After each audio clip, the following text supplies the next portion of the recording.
Good morning student, welcome to online class. बेटे social science में हम लोग हिस्ट्री का चैप्टर देख रहे हैं यहाँ पे, the dawn of the modern culture in Europe and India. ठीक है, अर्थात यूरोप और भारत में आधुनिक संस्कृति का उदय। सो टुडेस चैप्टर जो है आपका 6.4 का painting and sculptures. The renaissance is most renowned for its magnificence painting and the sculptures in Europe of the middle age. तो रिनांसा युग जो था इसके में मुख्य रूप से अपनी विशिष्ट चित्रकला और मूर्तिकला के लिए जाना जाता था या जाना जाता है। Painting had the limited scope the restricted to biblical figures as seen in the figure 6.12 things began। तो यूरोप के जो मध्य युग जो रहा उसमें चित्रकला के विषय काफ़ी सीमित थे, जिनमें प्रमुख रूप से बाइबल के पात्रों संतों के चित्र रहा। began changing towards end of 13th century when the artists began the painting based on their observations of real humans. Religious figures continued to dominate, but the elite and rich successful professionals began to get their portraits painted. Even the religious figures became more like depicting different emotions, form and the perspectives। तो 13वीं सदी के अंत में इसमें बदलाव होने लगा और नए जीवन चित्रण जैसे चित्रण जीते जागते लोगों के अवलोकन के आधार पर बने। अब भी धार्मिक विषय महत्वपूर्ण बने रहे, मगर रईसों व सफल पेशेवरों के चित्र भी बनने लगे। धार्मिक विषयों का जो चित्रण भी इस तरह से किया गया कि मनुष्य जीवन के विभिन्न पहलुओं, भावनाओं और अवस्थाओं तक तथा मानव शरीर के विभिन्न रूपों को दर्शाया जाए। नेक्स्ट आपका है कि colour technique and science. With new colours being the introduced from India and iron artists began the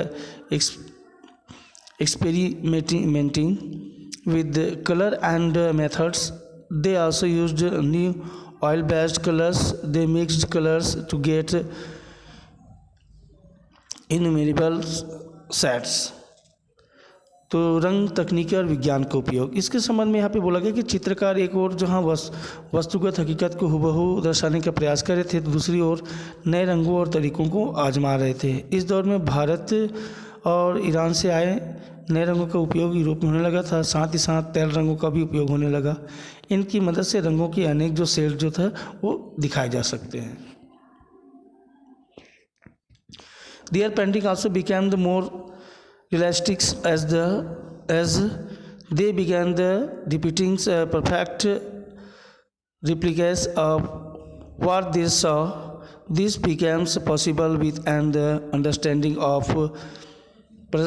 perspective. When we look at the scene, objects that are close look bigger, while the objects that are far away look after object in the background become smaller in the geometric proportions. Calculating these proportions helped artists to separate near and distance objects in their painting। तो एक और जो है महत्वपूर्ण आविष्कार जो परिप्रेक्ष्य में जो पर्सपेक्टिव की समझने ने क्या किसी चीज़ को जैसे वह दिख रही थी वैसे ही दर्शाने की या दर्शाने में मदद की। जब हम किसी दृश्य को देखते हैं तो पास की जो चीज़ें जो होती है बड़ी दूर की छोटी दिखेंगी, वे पीछे की ओर एक ज्यामितीय अनुपात में छोटी होती जाती है। इस अनुपात की गणना ने चित्रकारों को दूर और पास की चीज़ों को जो है अलग करने में मदद की थी। इसका एक उदाहरण जो प्रसिद्ध चित्रकार रफेल के चित्र में देखे जा सकते हैं।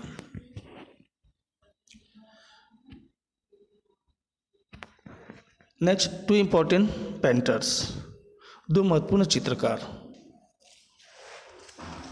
Okay, so let's start. Italy had many great painter during the renaissance period, but we shall discuss the two most important among them. They were Leonardo da Vinci, born in 1452, died in the 1519 CE, and Michelangelo from the 1475 died जो है 1564। तो यूँ तो Italy के renaissance काल में जो कई महान चित्रकार हुए थे, परंतु यहाँ हम उनमें से केवल 2 की ही एग्जाम्पल दे रख रहे हैं। ये है आपका लियोनार्डो दा विंसी और Michael Angelo. Leonardo da Vinci का जन्म जो है 1400 यानी कि 1452 में, और इसकी जो डेट हुई थी 1519 अर्थात 1519 को। एक वैज्ञानिक, शिल्पकार, वास्तुकार, आविष्कार का चित्रकार थे। वे रेनेसां युग के लोगों की बहुमुखी रुचि और व्यक्तित्व का प्रतिनिधित्व करते हैं।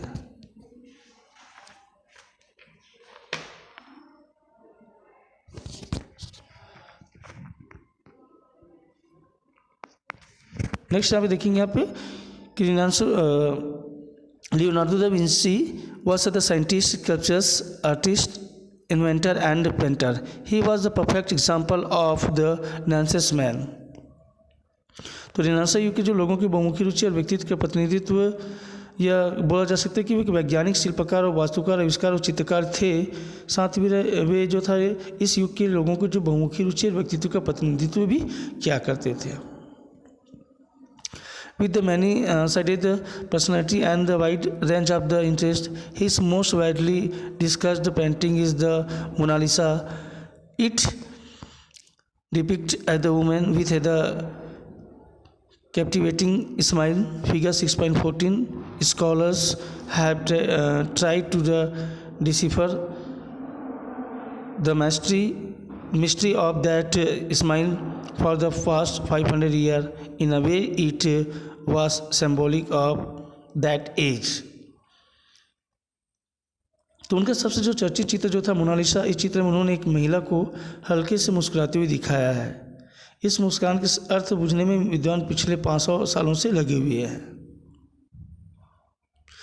Never before had an artist given such the prominence to the momentary and fleeting facial expressions, capturing it for the eternity in the painting. तो मनुष्य के क्षण भर करके जो हल्के से हल्के जो मुख्य भावों को भी इतना महत्वपूर्ण बनाना और उसे हमेशा के लिए चित्र में कैद कर देना, इससे पहले कभी नहीं हुआ था। ठीक है, ये जो मोनालिसा का जो चित्र यहाँ पे जो दिया हुआ है, ये आपका,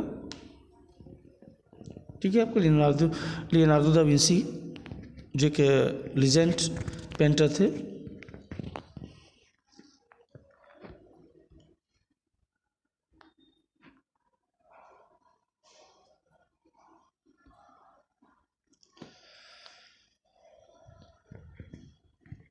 Michelangelo was the good at the sculptures.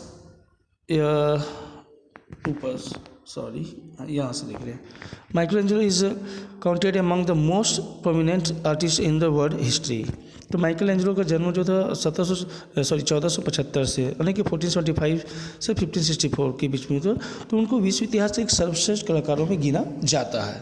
ठीक है, Michael Angelo is counted among the most prominent artist in world history, अर्थात माइकल एंजेलो को जो विश्व इतिहास में एक सर्वश्रेष्ठ कलाकारों में गिना जाता है। He lived in the city of Florence. He was under the patronage of the Pope, for whom he undertook many creative projects. उन्हें पोप का आश्रय प्राप्त था, जिनके लिए उन्होंने अनेक कलात्मक परियोजनाएं पूरी की। The most illustrations of this was a painting scenes from the Bible on the walls and the roof of the Sistine Chapel. You can see the portion of one of the painting of figure 6.15. इनमें से सबसे अधिक जो चर्चित जो cysteine, ठीक है, cysteine गिरजाघर की जो दीवारों और छत को ईसाई धर्म से संबंधित चित्रों से सजाना, उनके बनाए हुए एक विचित्र काम जो है आपको 6.15 में माइकल एंजेलो का दिखाया जा सकता है, आपको 6.15 में। ओके,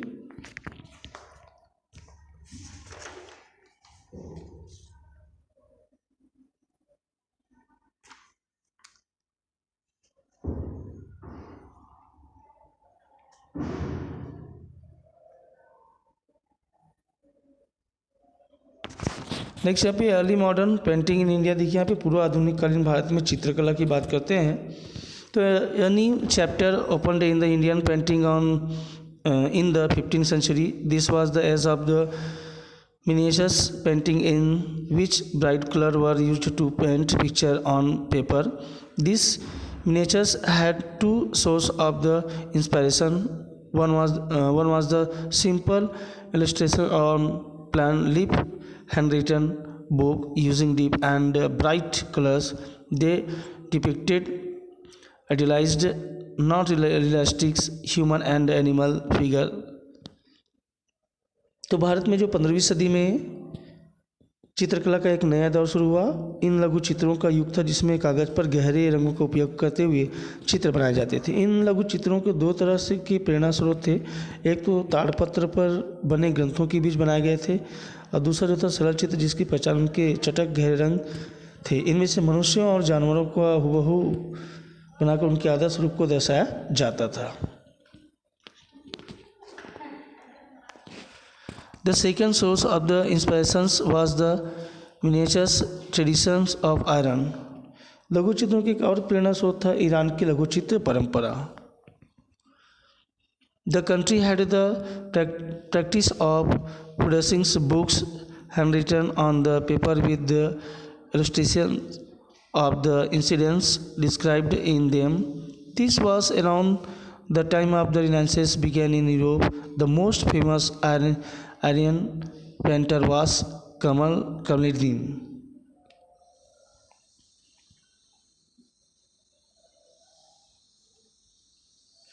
तो लघु चित्रों का एक और जो प्रेरणा स्रोत जो था ईरान की लघु चित्र, इनके साथ ईरान में कागज़ की जो हस्तलिखित किताबों उसमें वर्णित किस्सों को चित्रों में दर्शाने की प्रथा थी। यह लगभग वही समय था जब यूरोप में रेनेसां युग शुरू हो रहा था। ईरान के सबसे जो मशहूर चित्रकार थे बेहजाद,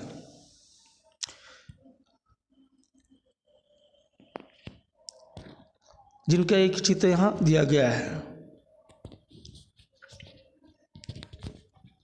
तो टोटल इस चैप्टर में यहाँ पे हम लोग आर्ट्स और जो पेंटिंग जो है उसकी प्रोसेस की जो स्टेबल जो है वो देख रहे हैं हम लोग पे। और नेक्स्ट हम लोग देखेंगे यहाँ पे द साइंटिफिक रिवोल्यूशंस, एक वैज्ञानिक क्रांति। ठीक है, next time. Okay, that's all, good day.